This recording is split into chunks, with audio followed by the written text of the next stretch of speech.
वहीं भारत में monkey pox के अब तक 5 मामले सामने आ चुके हैं। केरल से 3 और दिल्ली में 1 और तेलंगाना में भी 1 केस की तस्दीक हो गई है। वाज़ेह हो कि भारत में मंकी पॉक्स का पहला मरीज कोल्लम में 12 जुलाई को मिला था। इन्फेक्टेड शख्स यूएई से आया था और दूसरा केस अगले ही दिन कुन्नूर में सामने आया, जहां दुबई से आए शख्स इस बीमारी से मुतासर मिला था। दुनिया भर में मंकी पॉक्स के करीब 17,000 से ज्यादा मामले सामने आ चुके हैं। इनमें से अफ्रीका में 5 मरीजों की मौत भी हो चुकी है। मंकी पॉक्स के बढ़ते मामलों को देखते हुए WHO ने इसे ग्लोबल हेल्थ इमरजेंसी भी करार दिया है।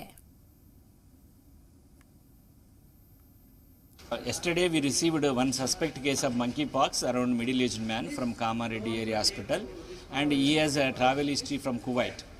And after 1 week or 10 days he developed fever and some rash in the body, and he went to some private hospital in Kamareddy.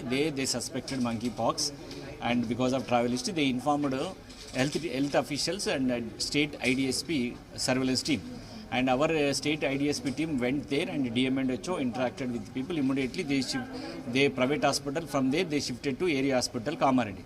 From there we got a call and from the health department, and yesterday they sent here fever hospital because as a nodal center. And yesterday we received the case. He is a young man, stable, and he has got some typical lesions of all over the body, most probably on the face and neck, arms, hands, and some on the chest. It's like a pustular macular lesions around the body, and he had a fever on that day and the travel history. On that basis we are putting is a suspected case.